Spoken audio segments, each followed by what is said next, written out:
Il était resté invisible depuis sa désignation comme guide suprême. Mojtaba Khamenei est sorti du silence tout à l'heure. Son tout premier message donc à la population iranienne. Un message lu à la télévision par une présentatrice. Il appelle à l'unité et il l'assure. La fermeture du détroit d'Ormuz doit être utilisée comme un moyen de pression sur l'ennemi. Mojtaba Khamenei qui promet aussi de nouvelles attaques contre les bases américaines dans la région si elles n'étaient pas fermées immédiatement. Avant de retrouver notre correspondant Siavosh Ghazi à Téhéran. Quelques mots avec vous, Gauthier. Première adresse à la nation donc. Moment très attendu. Il fallait se montrer, prouver aussi qu'il n'avait pas été tué. On ne l'a pas vu, on a vu sa photo. Mm. Y a plusieurs choses qui sont des remarques de base. Hein. Elle n'annonce pas forcément quelque chose de très nouveau, mais d'une part, les circonstances dans lesquelles le guide suprême, le précédent, a été tué, sa famille... le père de Mojtaba Khamenei. Donc le père, voilà, prouve qu'il y avait quand même, dans les dispositifs de sécurité les plus rapprochés de la personnalité la plus importante du régime, des failles. Des failles, des complicités extérieures, que sais-je, mais là, il y a quelque chose qui a dû choquer pas mal et remuer pas mal le cercle immédiat, et notamment ceux qui ont poussé pour que Mojtaba Khamenei devienne le successeur de son père. Bon. Ça, c'est la première chose. La deuxième chose, c'est précisément qu'il y a là, semble-t-il, une sorte de... Alors, pour consolider le régime, c'est le réflexe de ceux qui sont à la manœuvre, mais quelque chose qui ressemble à un héritage ou quelque chose d'héréditaire ou de dynastique. On en parlait ensemble hier. On en parlait hier, qui est assez surprenant, d'autant que dans ces premiers temps, la République islamique, justement, s'était fait un point d'honneur à ne pas être comme ces monarchies du Golfe qu'elle décriait comme étant de mauvais musulmans qui réagissaient à des réflexes finalement familiaux. Bon. Et puis, la dernière chose, mais c'est peut-être la plus importante, c'est que nous sommes là depuis 13 jours en parlant de ce conflit à évoquer l'idée, la probabilité ou au contraire l'improbabilité d'un changement de régime, et voilà que par le fait, tout simplement, vous vous rendez compte qu'on n'a même pas vu la personne, il y a simplement son image et un communiqué lu, on dit ben voilà, oui, le régime est toujours debout, et au fond, l'incertitude ou le manque de vision politique des uns et des autres, que ça soit dans un sens pour dire on ne touche pas au régime, ou au contraire, on l'abat, eh bien fait qu'on est au milieu du gué, et qu'évidemment c'est ce régime qui en profite pour reprendre un minimum de légitimité, encore une fois par les moyens les plus ténus possibles, en disant ben oui, il y a un guide suprême, il est là, on ne sait même pas dans quel état il est, si ça tombe peut-être qu'il n'a pas été montré parce qu'il a des traces de blessures qui ne seraient pas propices à l'émergence de son message, c'est peut-être des choses aussi banales que Finalement, ça entretient un peu le mystère, ce message lu à la télévision. Ça entretient le mystère, ça c'est important, mais ça entretient surtout, et même ça consolide l'idée que ce régime n'est pas battu,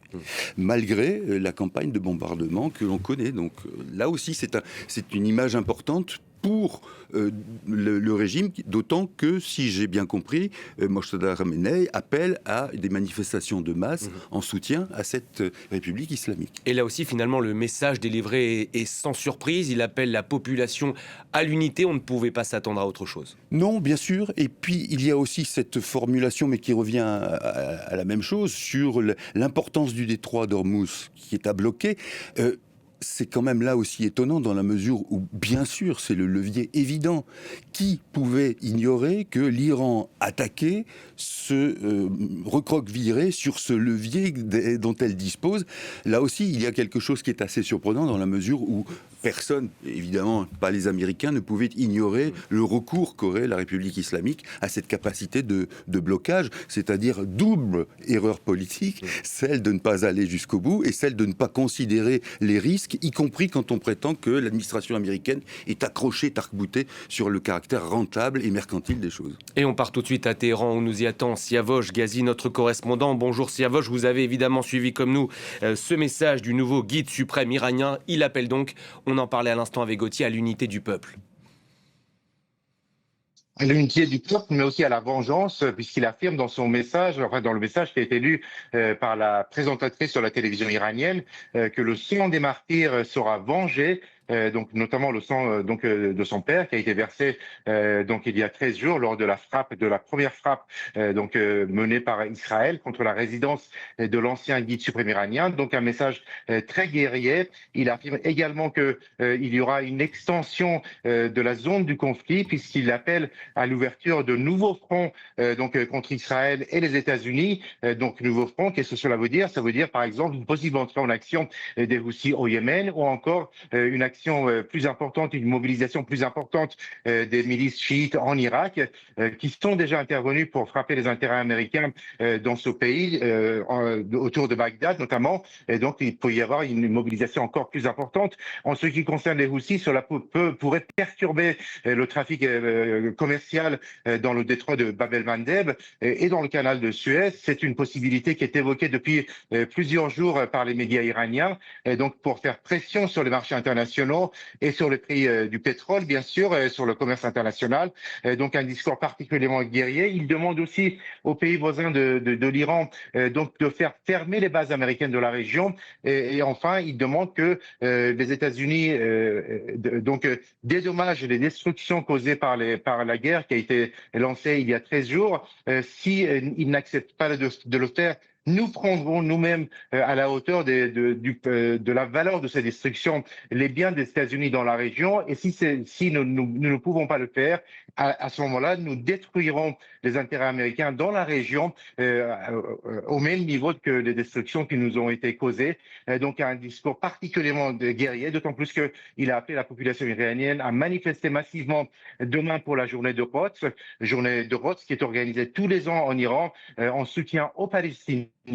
Donc à un moment et contre Israël, un moment donc important demain dans la capitale iranienne, mais aussi ailleurs dans le pays. Et au moment même où ce discours a été lu par la présentatrice sur la télévision iranienne, les gardiens de la révolution ont annoncé une nouvelle vague de frappes, de missiles contre Israël et les bases américaines dans la région.